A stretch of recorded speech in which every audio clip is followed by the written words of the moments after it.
Hello and welcome to the spiritual coder. So जैसा कि आप लोगों ने मेरे गेट एंड गेटअप को पार्ट 1 देखा होगा, ये उसी का पार्ट 2 है। अगर आपने पार्ट 1 नहीं देखा तो आप पार्ट 1 ज़रूर देखें। चलिए हम आज पार्ट 2 शुरू करते हैं। अब आज पार्ट 2 में हम पढ़ने के वाले हैं, हम ये जानने वाले हैं कि हमारा कोई प्रोजेक्ट है, हम उसको गिटहब पे कैसे अपलोड कर सकते हैं। कोई प्रोजेक्ट गिटहब पे है, हम उसको अपने पास कैसे ला सकते हैं, हम उसके अंदर चेंजेस करके उसको वापस कैसे उस पर अपलोड कर सकते हैं, और हम उस प्रोजेक्ट को मैनेज कैसे कर सकते हैं। आज हम ये जानने वाले, तो चलिए शुरू करते हैं। तो इसके लिए सबसे पहले हम करने वाले कि हम बनाने वाले एक फ़ोल्डर, न्यू फोल्डर। फोल्डर को मैं नाम दे रहा हूँ GitHub project. GitHub project easy to identify. Okay, अब इस फोल्डर को मैंने ओपन कर लिया। इस फोल्डर के अंदर मैं कुछ फाइल्स बना रहा हूँ जो हम लोग को अंडरस्टैंड करने में इजी हो कि हम लोग जो फाइल्स को वहाँ अपलोड कर रहे हैं वो कैसे वर्किंग कर रही है वगैरह। इसलिए कोई बनी हुई फाइलें मैं इसलिए यूज़ नहीं कर रहा हूँ, उसमें आपको कन्फ्यूजन होगा, इसलिए यहाँ पर हम खुद ही फाइलें बनाकर खुद ही उसको अपलोड करेंगे। तो इसी फोल्डर में कुछ नई फाइल बना लेते हैं। यहाँ से नोटपैड प्लस प्लस का यूज़ कर रहा हूँ मैं फाइलें बनाने के लिए, और यहाँ ऐसे ही एक क्लास बना लेते हैं, क्लास डेमो। जावा का कोड लिख रहा हूँ, जस्ट बेसिक सा। I think public static void main and string RG.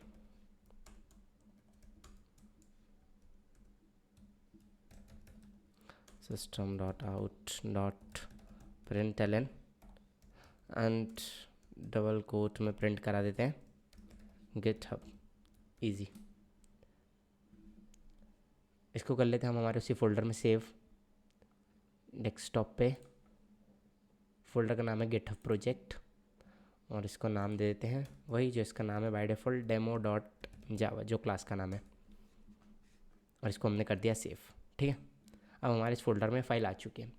अब हमें बेसिकली क्या करना है, हमको इस फोल्डर को यूज़ करना है हमारे गिट और गिटहब के लिए। तो सबसे पहले जो हमको करना ही होगा कि या तो आप जो प्रोसीजर मैं करने वाला हूँ इसको आप डिफरेंट चीज़ों के साथ कर सकते हैं। लाइक आप गिट बैश के साथ भी कर सकते हैं, CMD के थ्रू कर सकते हैं, और जो लोग मैक वगैरह यूज़ कर रहे हैं वो टर्मिनल पे कर सकते हैं। तो मैं बेसिकली CMD यूज़ करने वाला हूँ। जिन लोगों को भी गिट बैश यूज़ करना हो उसके लिए गिट इंस्टॉल होना बहुत ज़रूरी है। जब यहाँ पर आप ऑप्शन में जाएंगे तो यहाँ ऑप्शन आएगा ओपन गिट बैश हियर। आप गिट बैश का भी यूज़ कर सकते हैं, बट मैं CMD का यूज़ करने वाला हूँ। ठीक है, बेसिकली मैंने इस फोल्डर के पाथ पर एक CMD को ओपन कर लिया। अब जब फर्स्ट हम किसी भी नए फोल्डर को गिट या गिटहब के लिए यूज़ करने वाले थे तो हमको उसके लिए एक कमांड फायर करना होती है जिसका नाम है गिट इनिट। तो मैंने यहाँ गिट इनिट कमांड को फायर करा। इट मीन्स जब भी हम फर्स्टली किसी भी न्यू फोल्डर के साथ गिट को यूज़ करने वाले हैं या गिटहब के लिए सेटअप करने वाले हैं तो हम उसके लिए एक कमांड फायर करते हैं जिसका नाम है गिट इनिट। आई थिंक अब आप ये समझ गए होंगे। अब ये कमांड करता क्या है, ये कमांड ये करता है कि हमारे उस फोल्डर को इनिशलाइज कर देता है गिट के लिए। अब इनिशलाइज कर देता है, ऐसा क्या मतलब है, उसके अंदर एक फ़ोल्डर बना देता है डॉट गिट नाम का। ये फोल्डर गिट की ऑल डिटेल्स हमारे इस फोल्डर के करस्पॉन्डिंग रखता है, मतलब उसकी ट्रैकिंग डिटेल्स, उसके अंदर क्या क्या चीज़ें हमने चेंज करी है, मतलब ये इस पूरे फोल्डर में होने वाले चेंजेस को ट्रैक करने के लिए गिट नाम का फोल्डर बना देता है, डॉट गिट नाम का। अब कुछ लोगों के लैपटॉप में ये फोल्डर दिख नहीं रहा होगा क्योंकि बाय डिफ़ॉल्ट ये जो फोल्डर होता है वो होता है हिडन स्टेट में। तो जो भी लोग हिडन से इसको हिडन से हटा कर देखना चाहते हैं वो अपने विंडोज़ 11 के अंदर ये शो वाले ऑप्शन में जाकर हिडन आइटम्स को चालू कर लें। और जिनके पास जो विंडोज़ 10 या विंडोज़ 7 है वो गूगल पे सर्च कर सकते हैं कि हम हिडन आइटम को कैसे देख सकते हैं, तो उनको मिल जाएगा। अब ये गिट बन गया, ये फोल्डर हो गया इसके लिए सेटअप। अब नेक्स्ट प्रोसीजर हमको करना है, अगर हम चाहते हैं कि कोई भी फाइल हम ऐड करें, इट मीन्स जैसे यहाँ पर हमने बना रखी है 5-6 फाइलें, अब हम इन फाइलों को चाहते हैं गिट के लिए ऐड करना, तो उसके लिए हमको एक कमांड फायर करना पड़ती है जिसका नाम है गिट ऐड। ठीक है, और इसके बाद हमको लिखना होता है फाइल का नेम।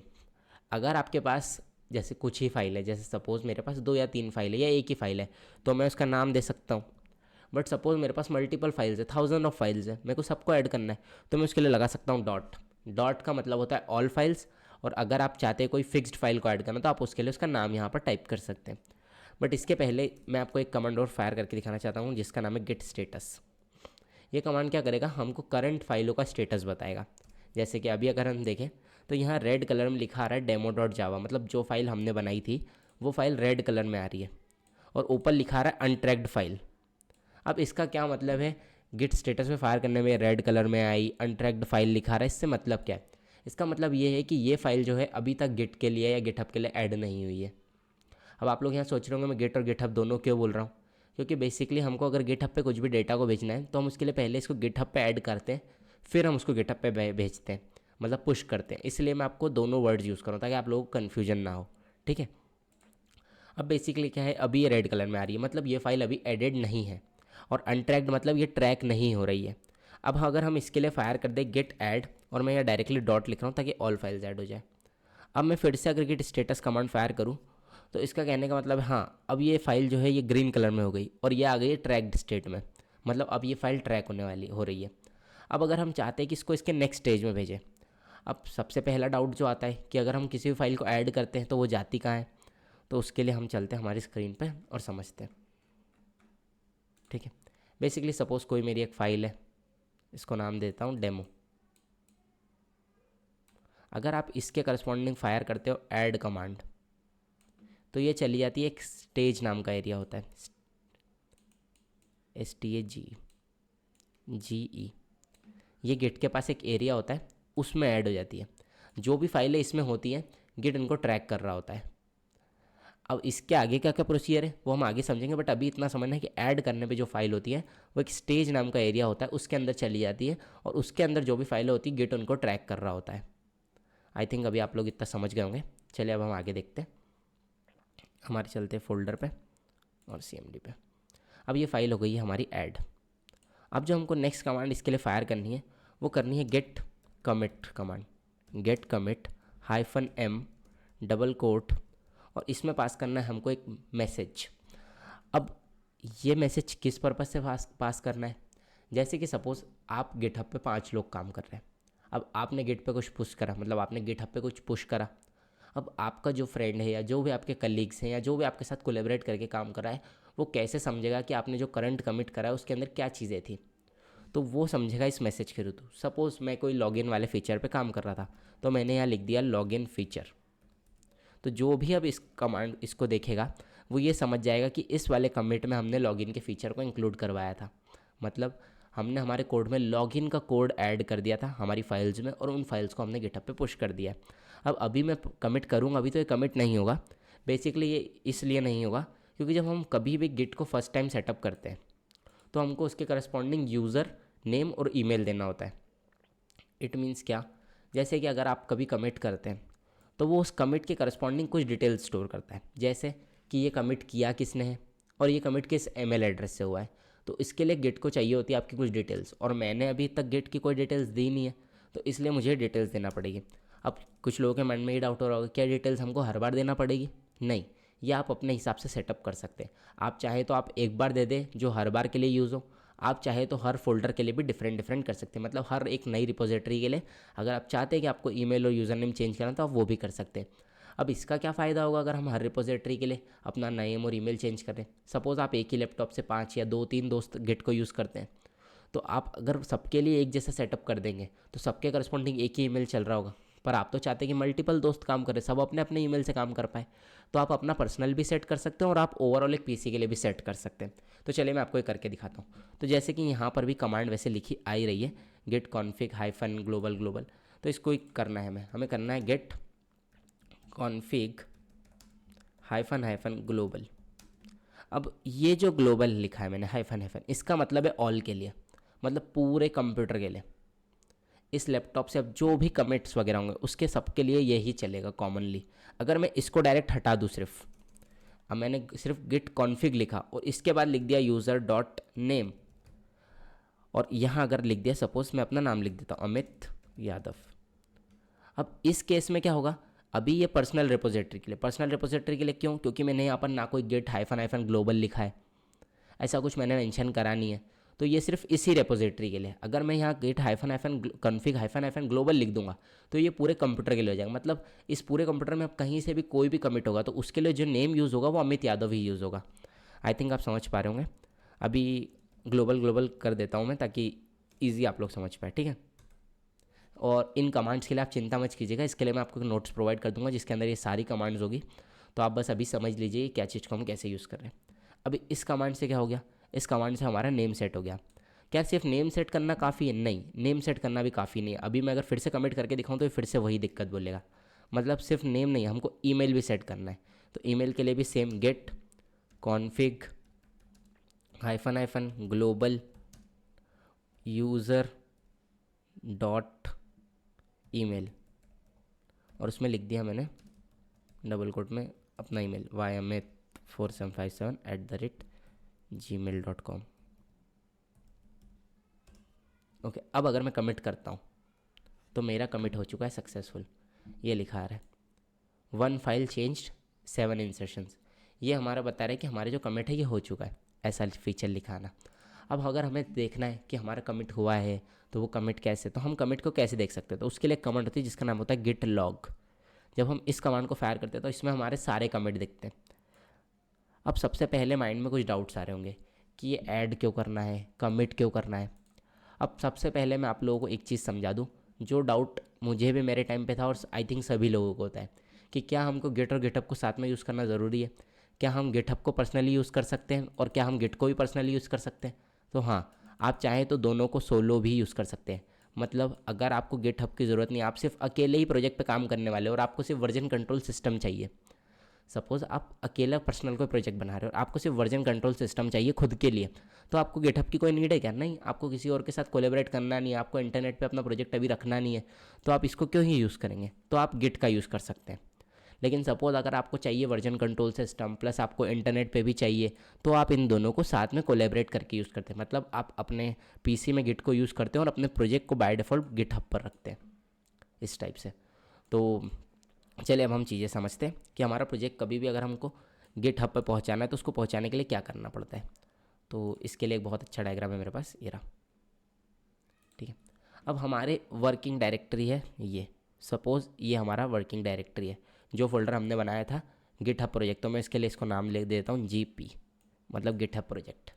इस डायरेक्टरी में भी है। अब जब हम फर्स्ट कमांड फायर करते हैं जिसका नाम है गिट ऐड, थोड़ा कलर चेंज कर लेता हूँ तो आप लोगों को अच्छे से दिखेगा, सपोज है ना। अब हमने फर्स्ट कमांड फायर करी गिट ऐड, तो ये आ जाता है इस एरिया में स्टेजिंग वाले,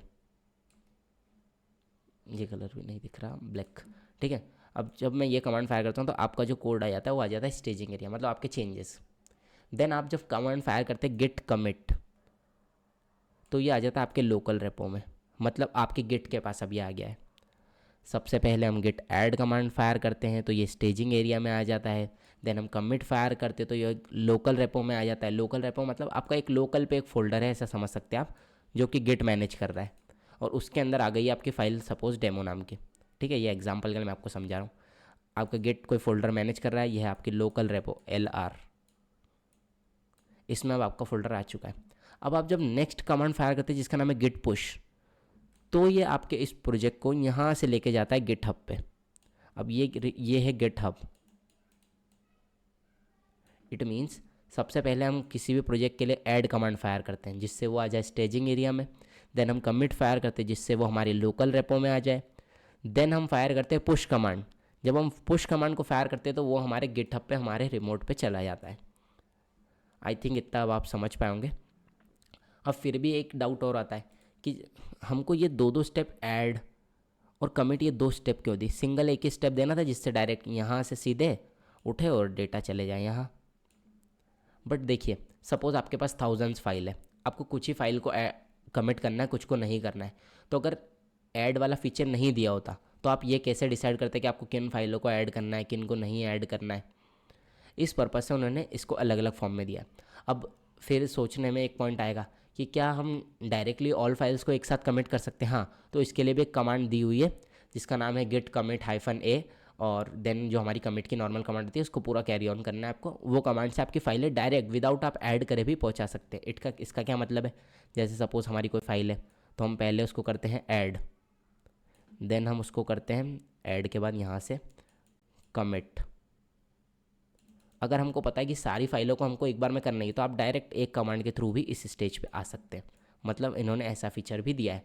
बट ये जो फीचर है ये बेस्ट फीचर है, क्योंकि कभी आपके पास मल्टीपल फाइल्स हुई, आपको कुछ कमिट करना है, कुछ को नहीं करना है, आपको कुछ ही को ऐड करना है, कुछ को नहीं करना है, तो उस फीचर के करस्पॉन्डिंग इन लोगों ने ये इतना अच्छा फीचर हमें दे के प्रोवाइड किया है। चलिए अब हम हमारे कोड पर चलते हैं और अब इसको बेसिक से पूरा एक प्रॉपर्ली समझते हैं। अभी तक हमने जो जो चीज़ें समझी थी वो एक बार पहले से रिवाइज कर लेते हैं। हमने समझा था गिट इनिट किसी फोल्डर को सेटअप करने के लिए। देन हमने देखी थी git status command. Status command क्या करती है? स्टेटस कमांड हमको ये बताती है कि हमारी फाइलें अभी किस स्टेटस में मतलब वो हमने ऐड करी है कि नहीं, गिट उनको ट्रैक कर रहा है कि नहीं, क्या वो फाइलें ऐड हो गई हैं, इस तरीके से पूरी फाइलों की हमें डिटेल्स बताता है। देन हमने यूज़ करी थी गिट ऐड कमांड ताकि वो फाइल ऐड हो जाए। ऐड होने के बाद फिर से हमने गिट स्टेटस देखा था, तो अब की बार फाइल ग्रीन कलर में आ रही थी, मतलब अब ये फाइल स्टेजिंग एरिया में आ चुकी है। देन हमने कमिट करने की कोशिश करी थी, पर कमिट के लिए हमको पहले से हमारे कुछ डिटेल सेट करना होती, जैसे कि हमारा नेम और हमारा ईमेल, तो हमने वो सेटअप करना सीखा था। देन हमने फ़ाइल को कमिट किया था। अब जब हमने फाइल को कमिट कर दिया है, अब अभी आप गिट को सोलो यूज़ करें। अभी तक आपने कहीं गिटहब को कुछ भी तरीके से सेटअप नहीं करा, मतलब अभी आप गिट को सोलो यूज़ कर रहे हो। सोलो मीन्स आपने गिटहब को कोई सेटअप नहीं करा, आप सिर्फ गिट को यूज़ कर रहे हैं। अब अगर हम चाहते हैं इसी में गिटहब को इंक्लूड करना, ताकि हमारा जो प्रोजेक्ट हमने कमिट करा है ये लोकल पे हुआ है, अब हम इसको चाहते हैं कि ये इंटरनेट पे जाए, मतलब हमारे गिटहब पे चला जाए, तो उसके लिए पहले चलते हैं हम गिटहब पे, और गिटहब पे बनाते हैं एक नया रेपोजिटरी। अब नया रेपोजिटरी बनाते कैसे? इसके लिए आपको जाना पड़ता है न्यू पे। न्यू पे जाने के बाद आपको अपनी रेपोजिटरी का नाम देना है, तो मैं अभी इसको नाम दे रहा हूँ एज अ डेमो प्रोजेक्ट, ताकि ईजी अंडरस्टैंड हो, डेमो ही नाम दे दिया।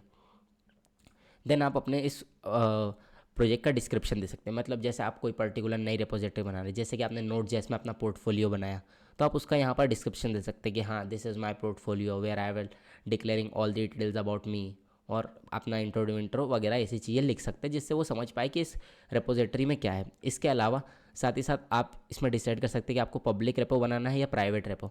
अब पब्लिक और प्राइवेट रेपो से क्या मतलब? पब्लिक रेपो मतलब जिसको कोई भी एक्सेस कर सकता है इंटरनेट पे, जैसे कि सपोज मैंने कोई रेपो बनाया, तो क्या उसको आप लोग भी देख सकते हैं। अगर वो पब्लिक रेपो है तो उसको कोई भी देख सकता है, उसमें कोई भी कमिट कर सकता है, मतलब कमिट कोई भी कर सकता है, आप चूज़ कर सकते हैं।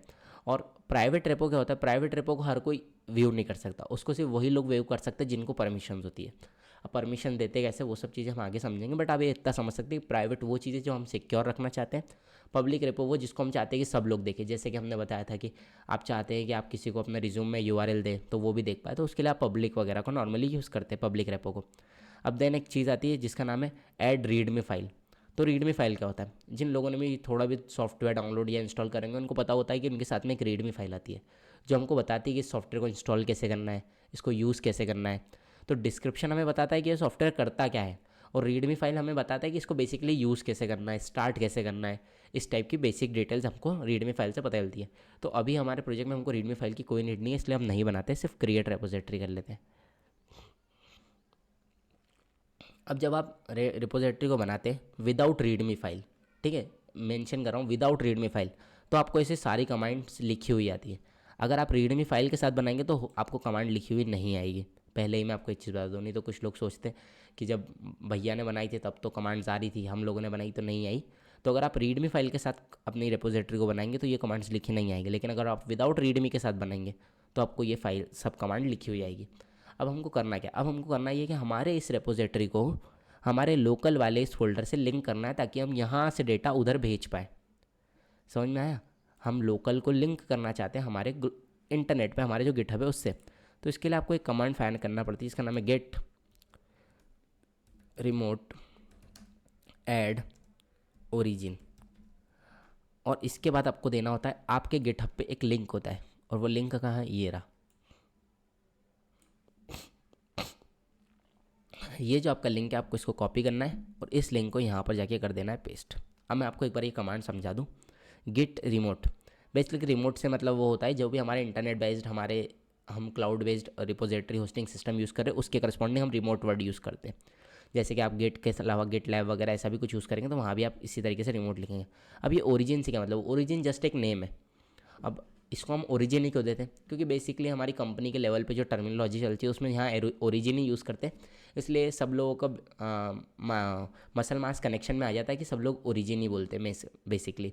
इट मीन्स ये कॉमन नेम है जो बेसिकली सब रिमोट्स के लिए यूज़ किया जाता है।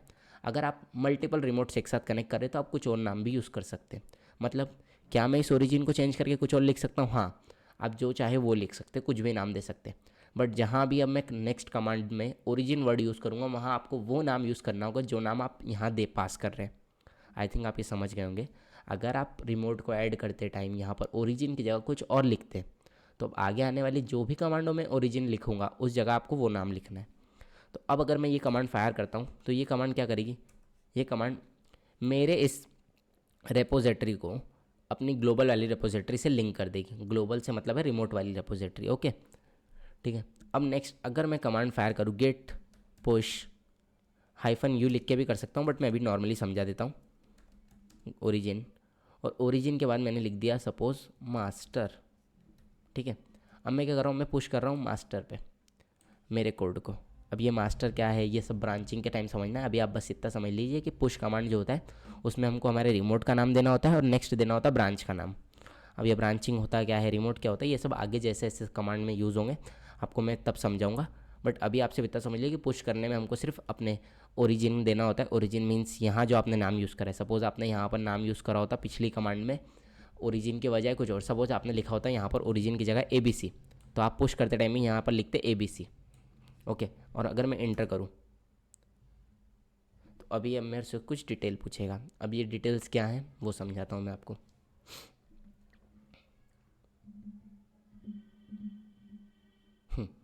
अब बेसिकली क्या होता है, जब भी हम सपोज़ जैसे गिटहब या इन पर यूज़ कर रहे हैं, तो अगर ऐसी कोई बिना परमिशन की कोई भी पुश कर सकता है, तो ऐसे तो कोई भी मेरी रेपोजिटरी पे पुश कर देगा, कोई भी किसी और की रेपोजिटरी में जाके कोड को पुश कर सकता है गिटहब पर गिटहब ने उसके लिए एक फ़ीचर है जिसमें आप पुश करते टाइम ये आपसे पासवर्ड की डिमांड करता है।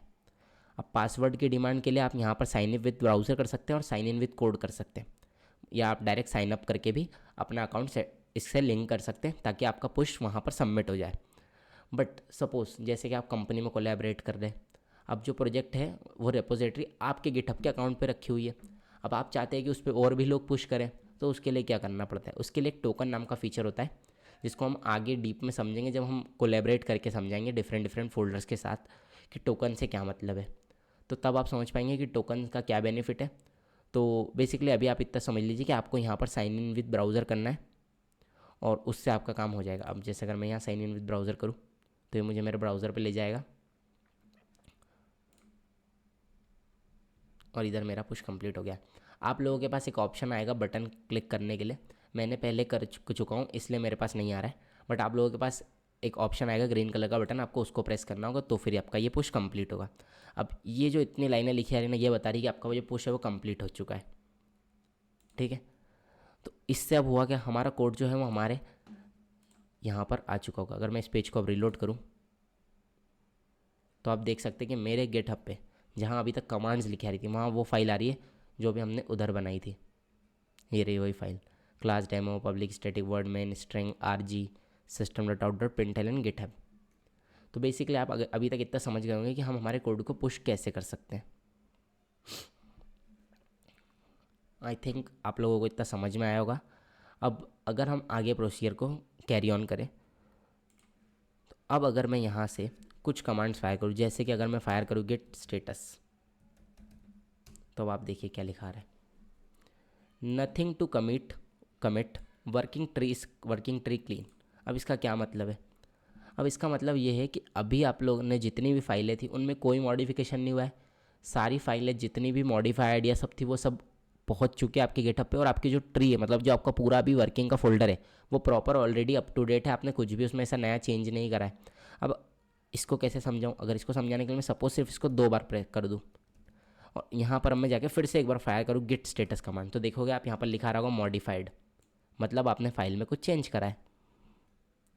अब ये क्या बोल रहा है, आपने मॉडिफाई कर दिया तो अब इस फाइल को फिर से ऐड करो, फिर से कमिट करो, फिर से पुश करो। अब मैं आपको एक बार और करके दिखा देता हूँ, गेट ऐड, फिर से मैंने फायर करा डॉट के साथ, मैंने लिखा गेट कमिट -m और डबल कोट में लिख दिया न्यू कमिट, ठीक है। आपको यहाँ पर हमेशा एक मीनिंगफुल चीज़ पास करना होता है मैसेज, बट मैं यहाँ पर आपको समझाने के लिए सिर्फ न्यू कमिट लिख रहा हूँ, तो ये कमिट हो गया। अब अगर मैं फिर से पुश कमांड फायर करूँ, गेट पुश ओरिजिन मास्टर,